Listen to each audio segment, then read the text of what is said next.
একদিন রমজান মাসে আল্লাহর একজন ওলি সফর থেকে বাড়িতে ফিরছিলেন। এমন সময় হঠাৎ রাস্তায় ইফতারের সময় হয়ে যায়। তিনি তখন তাড়াহুড়া করে একটি বাড়িতে গিয়ে উঠলেন এবং একজন সুন্দরী মেয়েকে দেখে তাকে সম্বোধন করে বললেন, হে মুসলিম বোন, আমি একজন রোজাদার, ভ্রমণ থেকে বাড়িতে ফিরছিলাম। হঠাৎ করে ইফতারের সময় হয়ে গেল, কিন্তু আমার ইফতার করার জন্য এক ফোঁটা পানিও নেই। দয়া করে আমাকে একটু পানি দিন, যাতে রোজাটা ভাঙতে পারি।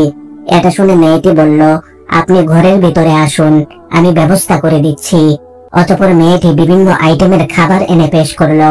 তখন আল্লাহর ওলি মহান রবের শুকরিয়া আদায় করে ইফতার করতে শুরু করলেন। কিন্তু তিনি জানতেন না যে এই মেয়েটি শহরের প্রসিদ্ধ একজন বেশ্যা। তার আসল নাম ছিল লাইলা, আর মানুষরা তাকে রাতের রানী বলে ডাকত।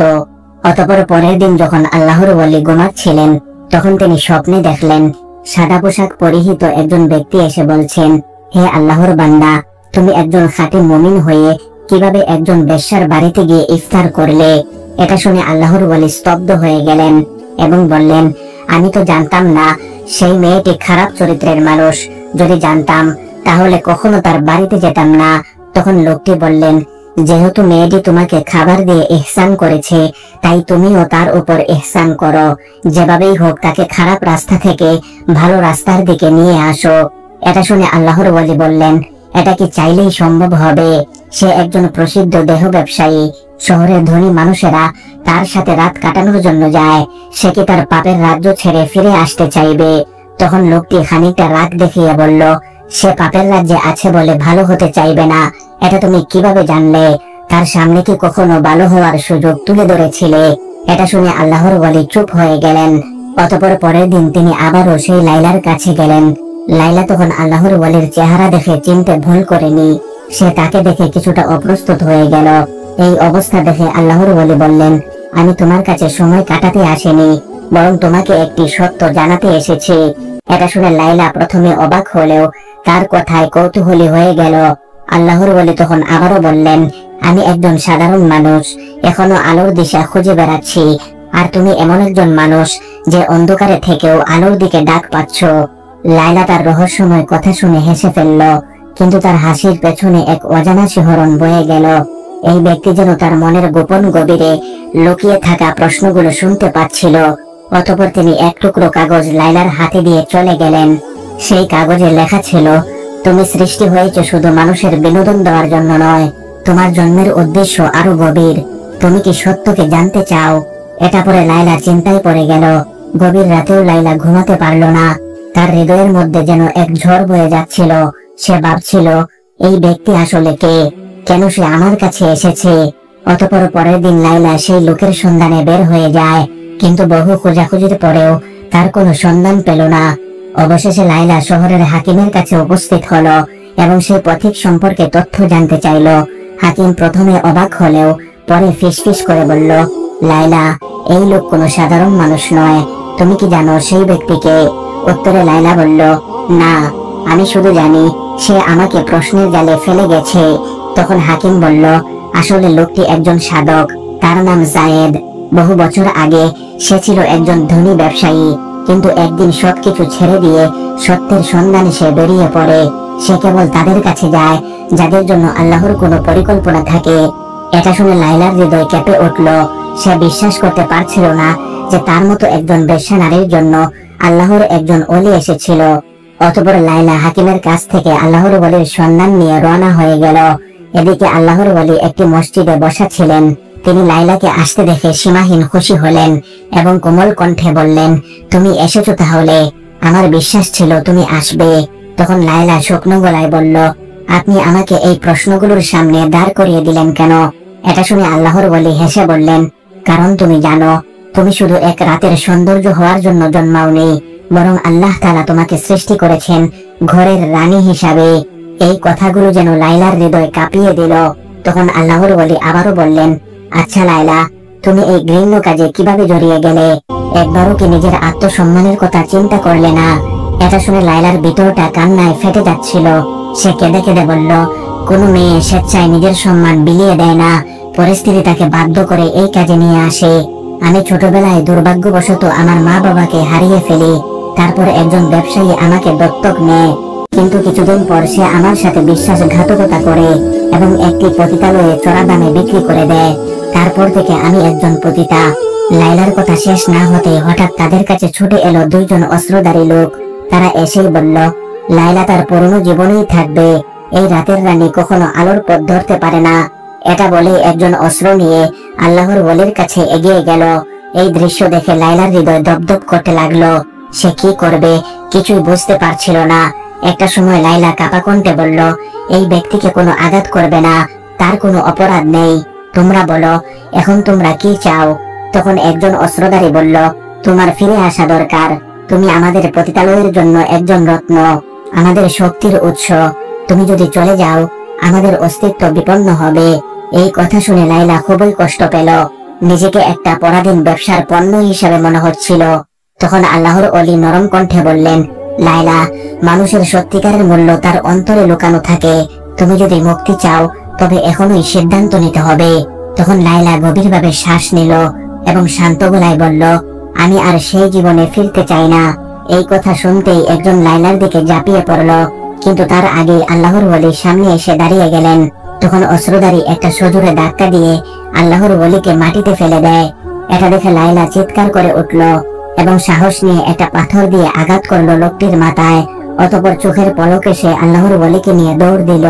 তারা সর্বোচ্চ শক্তি দিয়ে দৌড়াচ্ছিল আর পেছন থেকে শোনা যাচ্ছিল ধাওয়া করার আওয়াজ। কিন্তু লাইলার মনে এখন শুধু একটাই কথা, আমি মুক্তি চাই, আমি সত্য চাই। এক পর্যায়ে তারা একটি পুরনো বাড়িতে আশ্রয় নিল। আল্লাহর ওলি জায়েদের কপাল থেকে রক্ত ঝরছিল, কিন্তু তার চোখে ছিল প্রশান্তি। তিনি ক্লান্ত গলায় বললেন, লাইলা, তুমি তোমার প্রথম যুদ্ধ জিতে গেছ। তখন লাইলা হাঁপাতে হাঁপাতে বলল, কিন্তু আমার পথ তো এখনো শুরুই হয়নি, না জানি আরো কি কি পরীক্ষা রয়েছে আমার জন্য। তখন জায়েদ মৃদু হেসে বললেন, এটাই তো আসল কথা, পথিকের যাত্রা কখনো এত সহজ হয় না। এদিকে শহরের অন্য প্রান্তে অস্ত্রধারীরা আবারও জড়ো হচ্ছিল। তারা জানতো লাইলা পালিয়ে গেছে, কিন্তু তারা এটা জানতো না যে লাইলা আর আগের সেই রাতের রানী নেই। এদিকে পুরনো বাড়িতে লাইলা আর জায়েদ লুকিয়ে ছিলেন। লাইলার হৃদস্পন্দন তখনও দ্রুত চলছিল, কিন্তু তার মনে এক নতুন অনুভূতি কাজ করছিল। এজন্য এক ধরনের সাহস, এক ধরনের মুক্তির স্বাদ। অতঃপর লাইলা জায়েদকে ফিসফিস করে বলল, আমরা এখন কি করব? তখন জায়েদ ভেবেচিন্তে বললেন, তোমাকে শহর ছাড়তে হবে, কিন্তু এই অন্ধকার জগৎ তোমাকে সহজে যেতে দিবে না। এটা শুনে লাইলা এক মুহূর্ত চুপ করে থাকলো। তারপর বলল, কিন্তু আমি কোথায় যাব? আমার তো এই দুনিয়ায় কেউ নেই। তখন জায়েদ বললেন, আল্লাহর দরবারে যার কেউ নেই সেই সবচেয়ে শক্তিশালী। আল্লাহর উপর আস্থা হারাবে না।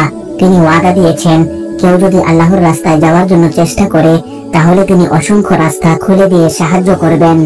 অতঃপর তারা রাতের বেলা শহর ছাড়ার জন্য বের হয়ে গেল, কিন্তু কিছুক্ষণ যাওয়ার পর দেখতে পেল অদূরে এই সীমান্তে অস্ত্রধারীরা টহল দিচ্ছে। এই দৃশ্য দেখে লাইলা এক গভীর শ্বাস নিল। তখন জায়েদ অভয় দিয়ে বললেন, ভয়ের কিছু নেই, শহরের একটি গোপন সুড়ঙ্গ পথ রয়েছে যা অনেক পুরনো। তার ব্যাপারে কেবলমাত্র কিছু অভিজ্ঞ লোকই জানে।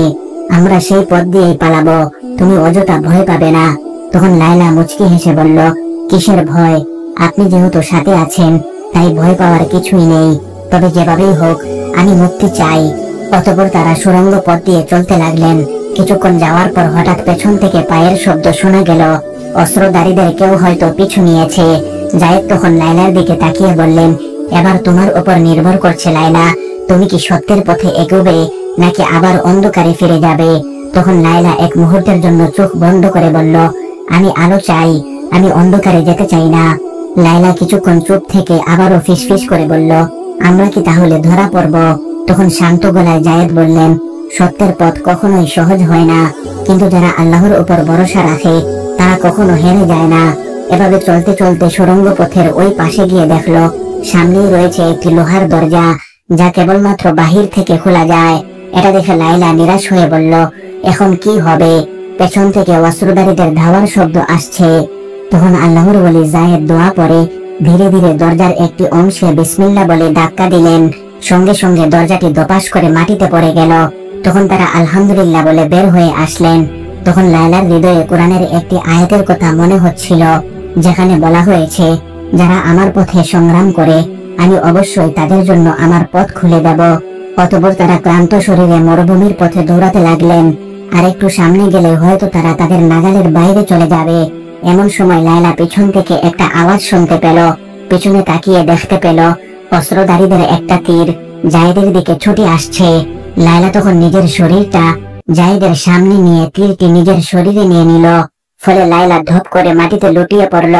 তখন জায়েদ বিস্ময়ে চিৎকার করে তার দিকে তাকিয়ে দেখলেন যে রক্ত তার জামা কাপড় ভিজিয়ে দিচ্ছিল, কিন্তু লায়লার চোখে ছিল প্রশান্তি।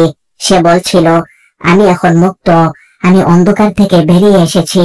ঠিক তখন ওই মরুভূমির গভীর থেকে কয়েকজন রহস্যময় মানুষ এসে হাজির হলো।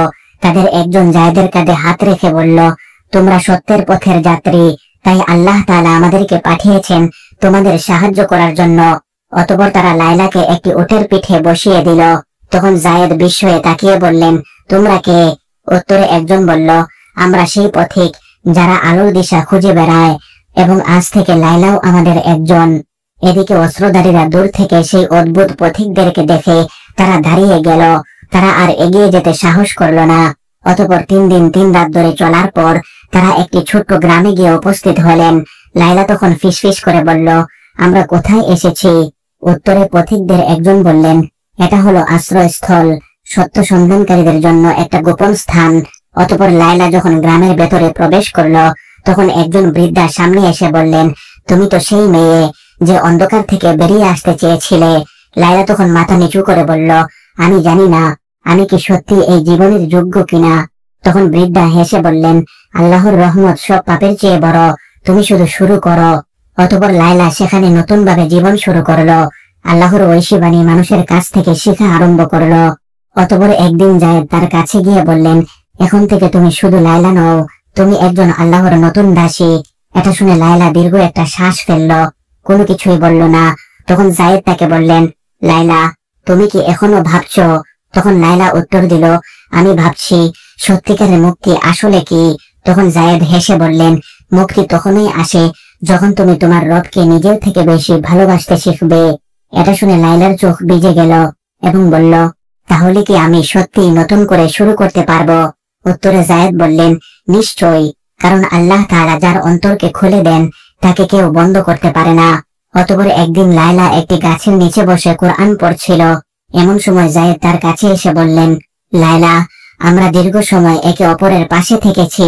তোমার সাথে এই যাত্রা শুরু করা আমার জীবনের অন্যতম শ্রেষ্ঠ সম্মান, কিন্তু এখন আমি তোমাকে একটি প্রশ্ন করতে চাই। লায়লা তখন হেসে বলল, ঠিক আছে, বলুন কি বলতে চান। তখন জায়েদ বললেন, তুমি কি আমার সাথে আল্লাহর পথে এই জীবনের বাকি সময়টি কাটাতে চাও? এই কথা শুনে লায়লার চোখে পানি টলমল করতে লাগলো। তার হৃদয়ে এক অদ্ভুত শান্তি অনুভূত হচ্ছিল এবং সে বলল, আমি অবশ্যই চাই। আমি চাই আল্লাহর পথে আমাদের এই পথ চলা অব্যাহত থাকুক এবং আপনি আমার জীবনের অংশ হয়ে যান। তখন জায়েদ মিষ্টি হেসে বললেন, তাহলে আমি তোমাকে আমার জীবন সঙ্গী হিসাবে গ্রহণ করতে চাই। তুমি কি আমার স্ত্রী হতে চাও? এটা শুনে লায়লা আবেগাপ্লুত হয়ে পড়ল। কিছুই সে উত্তর দিতে পারছিল না, কিন্তু জায়েদ তার মনের অভিব্যক্তি ঠিকই বুঝে নিলেন। অতঃপর গ্রামের সবচেয়ে মুরব্বীদের উপস্থিতিতে তাদের বিয়ের আয়োজন করা হলো। লায়লা এবং জায়েদ একে অপরকে সসম্মানে বিয়ে করে নিলেন।